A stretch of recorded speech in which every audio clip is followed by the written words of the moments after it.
അറബിക്കടലിനോട് ചേർന്ന് ഏകദേശം 550 കിലോമീറ്റർ നീളമുള്ള ഒരു നീണ്ട തീരപ്രദേശമാണ് കേരളത്തിനുള്ളത്. സംസ്ഥാനത്ത് നിരവധി താഴ്ന്ന പ്രദേശങ്ങളും കായലുകളുമുണ്ട്. 2004 സുനാമിയിൽ കൊല്ലം, ആലപ്പുഴ, എറണാകുളം, തിരുവനന്തപുരം തുടങ്ങിയ സ്ഥലങ്ങൾക്ക് വലിയ നാശനഷ്ടങ്ങൾ സംഭവിച്ചു. തീരപ്രദേശങ്ങളിലെ നിരവധി ചെറിയ ഗ്രാമങ്ങൾ കനത്ത നാശനഷ്ടങ്ങൾ നേരിട്ടു. അപ്രതീക്ഷിതമായി വന്ന തിരമാലകൾ വലിയ ജീവഹാനിയും സ്വത്തുനാശവും വരുത്തി. 3-3.5 മീറ്റർ ഉയരമുള്ള തിരമാലകളുമായി സുനാമി കേരള തീരത്തിന്റെ ചില ഭാഗങ്ങളിലെത്തി. ചില പ്രദേശങ്ങളിൽ വെള്ളത്തിന്റെ ഒഴുക്ക് ഇതിലും കൂടുതലായിരുന്നു. ഉദാഹരണത്തിന് കൊല്ലത്ത് താഴ്ന്ന തീരപ്രദേശങ്ങൾ ഗുരുതരമായ നാശത്തെ നേരിട്ടു. ആലപ്പുഴയിലും എറണാകുളത്തും നിരവധി വീടുകളും ചെറുകിട ബിസിനസ്സുകളും ഒലിച്ചുപോയി. തിരുവനന്തപുരത്ത് ധാരാളം ആളുകൾക്ക് തിടുക്കത്തിൽ വീടുകൾ വിട്ടു പോകേണ്ടി വന്നു. ഭൂമിയുടെ സ്വാഭാവിക ആകൃതി സുനാമിയുടെ പ്രഭാവം മാറ്റും. കേരള തീരത്തിന്റെ ചില ഭാഗങ്ങൾ ഷാഡോ സോൺ എന്നറിയപ്പെടുന്നു. ഇതിനർത്ഥം നമ്മൾ സാധാരണയായി കരുതുന്ന ദിശയിലേക്ക് സുനാമി തിരമാലകൾ പോകണമെന്നില്ല. ഇടുങ്ങിയ ഉൾക്കടലുകൾ അല്ലെങ്കിൽ അഴിമുഖങ്ങൾ പോലുള്ള പ്രാദേശിക ഭൂമിശാസ്ത്രം ചിലപ്പോൾ തിരമാലകളെ കൂടുതൽ ശക്തമാക്കും. ഉദാഹരണത്തിന് കൊല്ലത്തിനടുത്തുള്ള ചില പ്രദേശങ്ങളിൽ വെള്ളം കുന്നുകൂടുകയും ഉയരം വർദ്ധിക്കുകയും ചെയ്തു. തിരമാലകൾ അടിച്ചാൽ തീരത്ത് മണ്ണൊലിപ്പും ഉപ്പുവെള്ള കടന്നുകയറ്റവും ഉണ്ടാകും. വയലുകളിലേക്കും കിണറുകളിലേക്കും ഉപ്പുവെള്ളം കയറിയേക്കാം. ഇത് കൃഷിയെ ദോഷകരമായി ബാധിക്കുകയും വെള്ളം കുടിക്കാൻ സുരക്ഷിതമല്ലാതാക്കുകയും ചെയ്യും. കേരളത്തിലെ ഒരു പുതിയ സുനാമി നിരവധി കെട്ടിടങ്ങൾക്കും റോഡുകൾക്കും കേടുപാടുകൾ വരുത്താൻ സാധ്യതയുണ്ട്. തീരത്തിനടുത്തുള്ള പ്രധാനപ്പെട്ട പൊതു കെട്ടിടങ്ങൾ, സ്കൂളുകൾ, ആശുപത്രികൾ എന്നിവ ശക്തമായ തിരമാലകളിൽപ്പെട്ട് അപകടത്തിലാകാം. തീരപ്രദേശങ്ങളിലെ തുറമുഖങ്ങളും പാലങ്ങളും നശിപ്പിക്കപ്പെടുകയോ ഗുരുതരമായി കേടുപാടുകൾ സംഭവിക്കുകയോ ചെയ്യാം. ഗ്രാമങ്ങളിലെ ജനങ്ങളുടെ ജീവനാഡിയായ പ്രാദേശിക റോഡുകൾ ഒലിച്ചു പോയേക്കാം. പല തീരദേശ പ്രദേശങ്ങളിലെയും പ്രധാന വരുമാന സ്രോതസ്സായ മത്സ്യബന്ധന വ്യവസായത്തെ ഇത് ബാധിക്കും. വർക്കല, കൊല്ലം, ആലപ്പുഴ തുടങ്ങിയ പട്ടണങ്ങളിലെ നിരവധി മത്സ്യത്തൊഴിലാളികൾ അവരുടെ ബോട്ടുകളെയും വലകളെയും ആശ്രയിക്കുന്നു. സുനാമി ഇവയെ നശിപ്പിച്ചാൽ അവരുടെ ഉപജീവന മാർഗം നഷ്ടപ്പെടും. സാമ്പത്തിക ആഘാതം വളരെ വലുതായിരിക്കും. തീരദേശ ഗ്രാമങ്ങളിലെ നിരവധി കുടുംബങ്ങൾക്ക് വീടുകൾ നഷ്ടപ്പെടും. കേരളത്തിന്റെ സമ്പദ് വ്യവസ്ഥയുടെ ഒരു പ്രധാന ഭാഗമായ ടൂറിസത്തിന് നാശനഷ്ടമുണ്ടാകും. കോവളം, വർക്കല, മറ്റ് അറിയപ്പെടുന്ന സ്ഥലങ്ങളിലെ ബീച്ചുകൾക്ക് നാശനഷ്ടങ്ങളിൽ നിന്ന് കരകയറാൻ സമയം ആവശ്യമാണ്. കടകളും റെസ്റ്റോറൻറ്റുകളും ദീർഘകാലമായി അടച്ചുപൂട്ടൽ നേരിടുന്നതിനാൽ പ്രാദേശിക വിപണികൾക്ക് ബിസിനസ് നഷ്ടമാകും. വീടുകൾ പുനർനിർമ്മിക്കുന്നതിനും റോഡുകൾ നന്നാക്കുന്നതിനും പൊതുസേവനങ്ങൾ പുനഃസ്ഥാപിക്കുന്നതിനുമുള്ള ചെലവ് സംസ്ഥാനത്തിനും അവിടുത്തെ ജനങ്ങൾക്കും കനത്ത ഭാരമായിരിക്കും. സാമൂഹികമായി ഒരു പുതിയ സുനാമി സമൂഹങ്ങളെ വളരെയധികം വേദനിപ്പിക്കും. 2004 നിരവധി ആളുകൾക്ക് അവരുടെ പ്രിയപ്പെട്ടവരെ നഷ്ടപ്പെട്ടു. അവർ വീടുകൾ വിട്ട് പോകാൻ നിർബന്ധിതരായി. ആയിരക്കണക്കിന് ആളുകളെ താൽക്കാലിക ദുരിതാശ്വാസ ക്യാമ്പുകളിലേക്ക് മാറ്റി. പുതിയ വീടുകൾ നിർമ്മിക്കുന്നതുവരെ ഈ ക്യാമ്പുകൾ ഭക്ഷണം, വെള്ളം, പാർപ്പിടം എന്നിവ നൽകി. ഇന്നും അതിജീവിച്ച പലരും ആ ദുരന്തത്തിന്റെ ഓർമ്മയിൽ ജീവിക്കുന്നു. 2004 നിന്ന് അതിജീവിച്ചവർ ഇപ്പോഴും സമ്മർദ്ദവും ആഘാതവും നേരിടുന്നുണ്ടെന്ന് പഠനങ്ങൾ കാണിക്കുന്നു. ചില ആളുകൾക്ക് പോസ്റ്റ് ട്രോമാറ്റിക് സ്ട്രെസ് ഡിസോർഡറിന്റെ ലക്ഷണങ്ങളുണ്ട്. സംഭവം ഓർക്കുമ്പോൾ അവർക്ക് ഭയവും സങ്കടവും തോന്നുന്നു. എന്നിരുന്നാലും അതിജീവിച്ചവർ അവരുടെ സമൂഹങ്ങളിലും ശക്തി കണ്ടെത്തി. പ്രാദേശിക ഗ്രൂപ്പുകളിൽ നിന്നും സന്നദ്ധ പ്രവർത്തകരിൽ നിന്നും അവർക്ക് സഹായം ലഭിച്ചു. ഈ പിന്തുണ പലരെയും അവരുടെ ജീവിതം പുനർനിർമ്മിക്കാൻ തുടങ്ങാൻ സഹായിച്ചിട്ടുണ്ട്.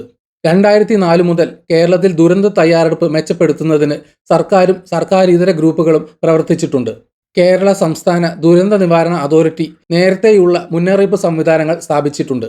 ഇന്ന് സംസ്ഥാനത്ത് സുനാമിക്ക് മിതമായ അപകട സാധ്യതയുണ്ട്. Indian national centre for ocean information services പോലുള്ള പ്രാദേശിക ഏജൻസികൾ തത്സമയ അലേർട്ടുകൾ അയക്കുന്നു. കവചം പോലുള്ള പുതിയ സംവിധാനങ്ങൾ മുന്നറിയിപ്പുകൾ വേഗത്തിൽ പ്രചരിപ്പിക്കാൻ സഹായിക്കുന്നു. വീണ്ടും ഒരു സുനാമി ഉണ്ടായാൽ ജീവൻ രക്ഷിക്കുന്നതിനാണ് ഈ നടപടികൾ സ്വീകരിച്ചിരിക്കുന്നത്. തദ്ദേശ സമൂഹങ്ങൾ എങ്ങനെ വേഗത്തിൽ പ്രതികരിക്കണമെന്ന് പഠിച്ചു. ശക്തമായതോ നീണ്ടതോ ആയ ഭൂകമ്പം അനുഭവപ്പെട്ടാലോ കടൽ പെട്ടെന്ന് ഉയരുകയോ താഴുകയോ ചെയ്യുന്നത് കണ്ടാലോ അവർ ഉടൻ തന്നെ പ്രദേശം വിട്ടു പോകണമെന്ന് ഇപ്പോൾ ആളുകൾക്ക് അറിയാം. അധികാരികൾ ഒഴിപ്പിക്കൽ വഴികളും സുരക്ഷിത സ്ഥലങ്ങളും അടയാളപ്പെടുത്തിയിട്ടുണ്ട്. എല്ലാവർക്കും എന്ത് ചെയ്യണമെന്ന് അറിയാൻ പല ഗ്രാമങ്ങളും പതിവായി മോക്ക് ഡ്രിൽ നടത്തുന്നു. അടിയന്തരാവസ്ഥയിൽ ആളുകളെ അറിയിക്കാൻ സംസ്ഥാനം സൈറണുകളും സ്ട്രോബ് ലൈറ്റുകളും സ്ഥാപിച്ചിട്ടുണ്ട്. സേവാഭാരതി പോലുള്ള ഗ്രൂപ്പുകളും മാതാ അമൃതാനന്ദമയി മഠത്തിലെ ചാരിറ്റികളും ഉൾപ്പെടെയുള്ള പ്രാദേശിക സംഘടനകൾ രക്ഷാപ്രവർത്തനത്തിലും ദുരിതാശ്വാസ പ്രവർത്തനങ്ങളിലും സന്നദ്ധ പ്രവർത്തകർക്ക് പരിശീലനം നൽകുന്നത് തുടരുന്നു. 2004 സുനാമിയിൽ നിന്നുള്ള ദീർഘകാല വീണ്ടെടുക്കൽ കേരളത്തിലെ പല തീരദേശ പ്രദേശങ്ങളിലും മന്ദഗതിയിലുള്ള പ്രക്രിയയാണ്. ചില സ്ഥലങ്ങളിൽ വീടുകൾ വേഗത്തിൽ പുനർനിർമ്മിച്ചു. മറ്റു ഗ്രാമങ്ങളിൽ അതിജീവിച്ചവർ ഇപ്പോഴും താൽക്കാലിക ഷെൽട്ടറുകളിലോ അറ്റകുറ്റപ്പണികൾ നടത്തിയെങ്കിലും പൂർണ്ണമായും നവീകരിക്കാത്ത വീടുകളിലോ താമസിക്കുന്നു. കൊല്ലം, എറണാകുളം തുടങ്ങിയ പ്രദേശങ്ങളിൽ ചില കുടുംബങ്ങൾ പരമ്പരാഗത ജീവിത രീതികളുടെ നഷ്ടവുമായി പൊരുതുന്നു. ബോട്ടുകളും വലകളും നശിച്ചതിനാൽ അവ ഇതുവരെ പൂർണ്ണമായി മാറ്റി സ്ഥാപിക്കാത്തതിനാൽ നിരവധി മത്സ്യത്തൊഴിലാളികൾ ഇപ്പോഴും അനിശ്ചിതത്വം നേരിടുന്നു. ചില സമൂഹങ്ങൾ ഇപ്പോഴും മെച്ചപ്പെട്ട അടിസ്ഥാന സൗകര്യങ്ങൾക്കും ഉപജീവനമാർഗം പുനഃസ്ഥാപിക്കുന്നതിനുള്ള പിന്തുണയ്ക്കും വേണ്ടി കാത്തിരിക്കുകയാണ്. ശാരീരിക നാശനഷ്ടങ്ങൾക്ക് പുറമെ മാനസികവും സാമൂഹികവുമായ മുറിവുകൾ അവശേഷിക്കുന്നു. കേരളത്തിൽ നിന്നുള്ള പഠനങ്ങൾ കാണിക്കുന്നത് അതിജീവിച്ചവർ ദീർഘകാല മാനസിക ക്ലേശങ്ങൾ അനുഭവിച്ചിട്ടുണ്ടെന്നാണ്. പെട്ടെന്നുള്ള വെള്ളപ്പാച്ചിലിന്റെയും ബന്ധുക്കളുടെ നഷ്ടത്തിന്റെയും ഭീകരത പലരും ഇപ്പോഴും ഓർക്കുന്നു. കുടുംബം, സുഹൃത്തുക്കൾ, പ്രാദേശിക കമ്മ്യൂണിറ്റി ഗ്രൂപ്പുകൾ എന്നിവയിൽ നിന്നുള്ള പിന്തുണ ഈ ലക്ഷണങ്ങളെ ലഘൂകരിക്കാൻ സഹായിച്ചിട്ടുണ്ട്. പക്ഷേ മറ്റൊരു സുനാമിയെക്കുറിച്ചുള്ള ഭയം ഇപ്പോഴും നിലനിൽക്കുന്നു. സാമൂഹിക പിന്തുണ ശൃംഖലകൾ വളരെ പ്രധാനമായി മാറിയിരിക്കുന്നു. കമ്മ്യൂണിറ്റി നേതാക്കളും പ്രാദേശിക NGOകളും ആവശ്യമുള്ളവർക്ക് കൗൺസിലിംഗും സഹായവും നൽകുന്നത് തുടരുന്നു. തീരദേശ സമൂഹങ്ങളുടെ സാമ്പത്തിക പ്രതിരോധശേഷി മെച്ചപ്പെടുത്തുന്നതിനുള്ള ശ്രമങ്ങളും നടക്കുന്നുണ്ട്.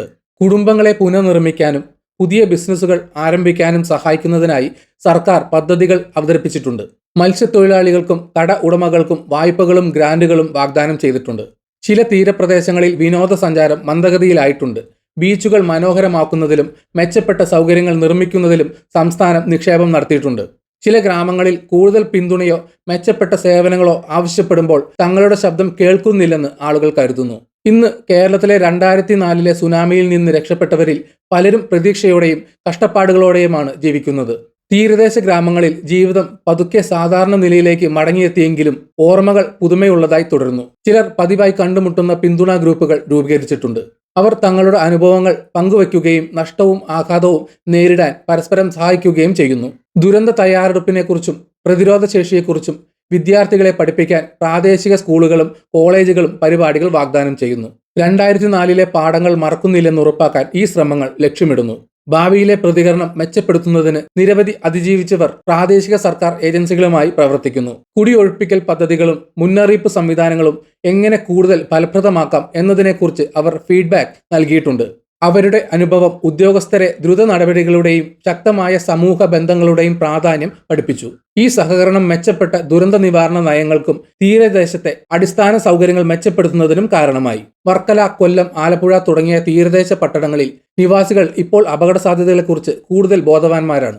അവർ കാലാവസ്ഥാ അപ്ഡേറ്റുകൾ ശ്രദ്ധിക്കുകയും തദ്ദേശ സ്വയംഭരണ സ്ഥാപനങ്ങളുടെ നിർദ്ദേശങ്ങൾ പാലിക്കുകയും ചെയ്യുന്നു. സുനാമിയുടെ അപകടങ്ങളെക്കുറിച്ച് പൊതുജനങ്ങളെ ബോധവൽക്കരിക്കുന്നതിൽ സർക്കാർ കൂടുതൽ ഊന്നൽ നൽകിയിട്ടുണ്ട്. Do not wait, evacuate now ഇതുപോലുള്ള ലളിതമായ സന്ദേശങ്ങൾ കമ്മ്യൂണിറ്റി മീറ്റിംഗുകളിലും പ്രാദേശിക റേഡിയോയിലും ആവർത്തിക്കുന്നു. സമുദ്രത്തിൽ നിന്ന് വരുന്ന വലിയ ശബ്ദം പോലെയോ കടൽ തീരത്ത് നിന്ന് വെള്ളം പെട്ടെന്ന് പിൻവാങ്ങുന്നത് പോലെയോ സുനാമിയെക്കുറിച്ച് പ്രകൃതി നൽകുന്ന മുന്നറിയിപ്പുകൾ എങ്ങനെ കണ്ടെത്താമെന്ന് ആളുകൾ കണ്ടെത്തിയിട്ടുണ്ട്. സമീപ വർഷങ്ങളിൽ സുനാമി നാശനഷ്ടങ്ങൾ കുറയ്ക്കാൻ സഹായിക്കുന്ന പ്രകൃതിദത്ത തടസ്സങ്ങൾ പുനഃസ്ഥാപിക്കുന്നതിനുള്ള ശ്രമങ്ങളും കേരളം കണ്ടിട്ടുണ്ട്. തീരത്ത് കണ്ടൽക്കാടുകൾ സംരക്ഷിക്കാനും വീണ്ടും നടാനും സംസ്ഥാനം പ്രവർത്തിച്ചിട്ടുണ്ട്. വരുന്ന തിരമാലകളുടെ ഊർജത്തിൽ ചിലത് ആഗിരണം ചെയ്യാനും ജലത്തിന്റെ വേഗത കുറയ്ക്കാനും കണ്ടൽക്കാടുകൾക്ക് കഴിയും. തീരദേശ അപകടങ്ങൾ കൈകാര്യം ചെയ്യുന്നതിനുള്ള വിശാലമായ ഒരു തന്ത്രത്തിന്റെ ഭാഗമാണ് ഈ പ്രകൃതി പ്രതിരോധം. വെള്ളത്തിനടിയിലെ പ്രാദേശിക സവിശേഷതകളും തീരപ്രദേശത്തിന്റെ ആകൃതിയും സൂക്ഷ്മമായി പരിശോധിക്കാൻ ഗവേഷകർ കഠിനമായി പരിശ്രമിക്കുന്നു. സുനാമി തിരമാലകൾ ശക്തമാകാൻ സാധ്യതയുള്ള സ്ഥലങ്ങൾ കണ്ടെത്താൻ ഈ പഠനങ്ങൾ സഹായിക്കുന്നു. ഉയർന്ന അപകട സാധ്യതയുള്ള പ്രദേശങ്ങൾക്ക് സമീപം നിർമ്മാണ പ്രവർത്തനങ്ങൾ നടത്താതിരിക്കാൻ ഭൂവിനിയോഗം ആസൂത്രണം ചെയ്യുന്നതിന് ഈ വിവരങ്ങൾ പ്രധാനമാണ്. 2004 ഉണ്ടായിരുന്നതിനേക്കാൾ മികച്ച മുൻകൂർ മുന്നറിയിപ്പുകൾ നൽകുന്നതിനുള്ള സംവിധാനം ഇപ്പോൾ സംസ്ഥാനത്തുണ്ട്.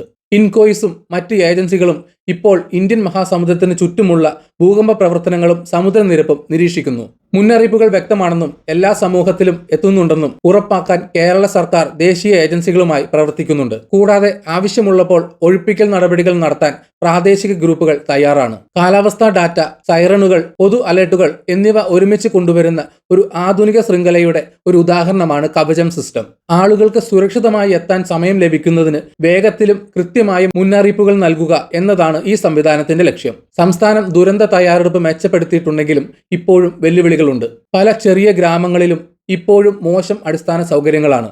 ശക്തമായ തിരമാലകളെയോ വെള്ളപ്പൊക്കത്തെയോ നേരിടാൻ തക്ക വീടുകളും നിർമ്മിച്ചിട്ടില്ല.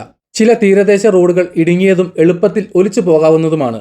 പഴയ ഘടനകൾ പുനർനിർമ്മിക്കുന്നതിനും പുതുക്കിപ്പണിയുന്നതിനുമുള്ള ചെലവ് പല കുടുംബങ്ങൾക്കും ഉയർന്നതാണ്. പ്രാദേശിക സമ്പദ് വ്യവസ്ഥ പുനർനിർമ്മിക്കുന്നതിനുള്ള വെല്ലുവിളിയും ഉണ്ട്. ഉദാഹരണത്തിന് മത്സ്യത്തൊഴിലാളികൾക്ക് കേടായ ബോട്ടുകളും ഉപകരണങ്ങളും മാറ്റിസ്ഥാപിക്കുന്നതിൽ ഇപ്പോഴും ബുദ്ധിമുട്ട് നേരിടുന്നു. സർക്കാരിൽ നിന്നും സർക്കാർ ഇതര സംഘടനകളിൽ നിന്നും കൂടുതൽ ദീർഘകാല പിന്തുണ ആവശ്യമാണെന്ന് ചില അതിജീവിച്ചവർ കരുതുന്നു.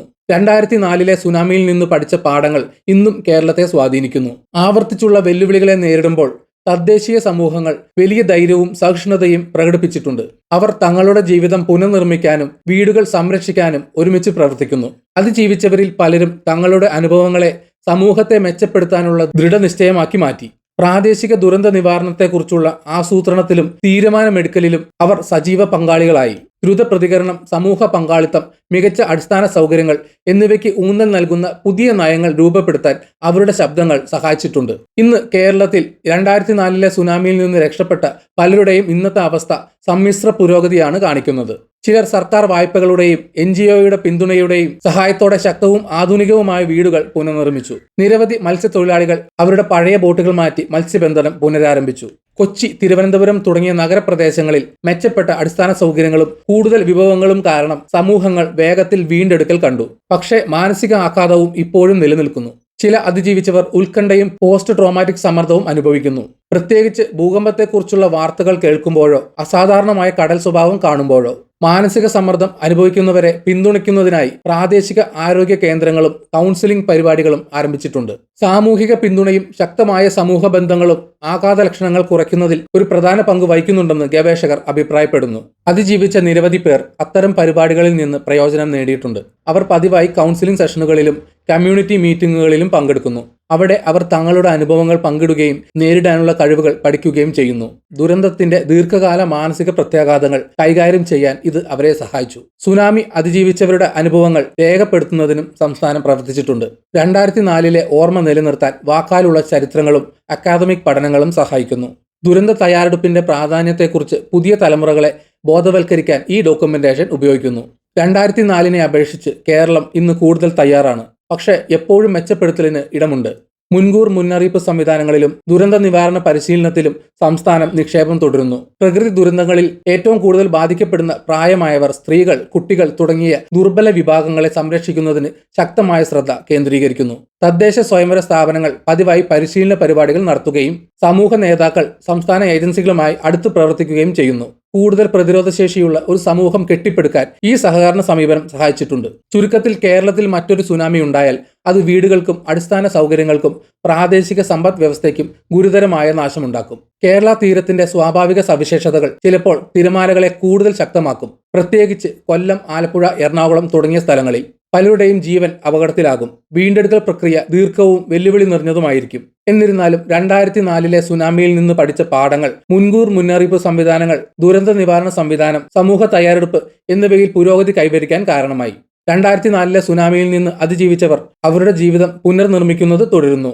കേരളം തങ്ങളുടെ ജനങ്ങളെ സംരക്ഷിക്കുന്നതിനും സുരക്ഷിതമായ ഒരു ഭാവി കെട്ടിപ്പടുക്കുന്നതിനും കഠിനമായി പരിശ്രമിക്കുന്നു. സുനാമി അപകട സാധ്യതകൾക്കെതിരെ കേരളം എങ്ങനെ കൂടുതൽ അവബോധമുള്ളവരും തയ്യാറായവരുമായി വളർന്നുവെന്ന് ഈ വിവരണം കാണിക്കുന്നു. 2004 സുനാമിയുടെ ജനങ്ങളുടെ മേലുള്ള ശാശ്വതമായ ആഘാതവും ഇതെടുത്തു കാണിക്കുന്നു. ദുരന്തത്തിന്റെ ഓർമ്മകൾ ഇപ്പോഴും പ്രാദേശിക മനോഭാവങ്ങളെയും നയങ്ങളെയും രൂപപ്പെടുത്തുന്നു. അതിജീവിച്ചവർ അവരുടെ കഷ്ടപ്പാടുകളിലൂടെയും പ്രതിരോധശേഷിയിലൂടെയും കേരളത്തിന്റെ വീണ്ടെടുക്കലിന്റെയും പ്രതീക്ഷയുടെയും തുടർച്ചയായ കഥയുടെ ഭാഗമായി മാറിയിരിക്കുന്നു. ഈ വീഡിയോ ഇവിടെ നിർത്തുന്നു. നിങ്ങൾക്ക് വീഡിയോ ഇഷ്ടപ്പെട്ടെങ്കിൽ ലൈക്ക് ചെയ്യുക. ചാനൽ സബ്സ്ക്രൈബ് ചെയ്തിട്ടില്ലെങ്കിൽ സബ്സ്ക്രൈബ് ചെയ്യണം. അതുപോലെ നിങ്ങളുടെ വലിയ അഭിപ്രായങ്ങൾ കമന്റ് സെക്ഷൻ രേഖപ്പെടുത്തണം. നോട്ടിഫിക്കേഷൻ ബെൽ ബട്ടൺ അമർത്താൻ മറക്കരുത്. മറ്റൊരു വീഡിയോയുമായി വീണ്ടും കാണാം. ബൈ.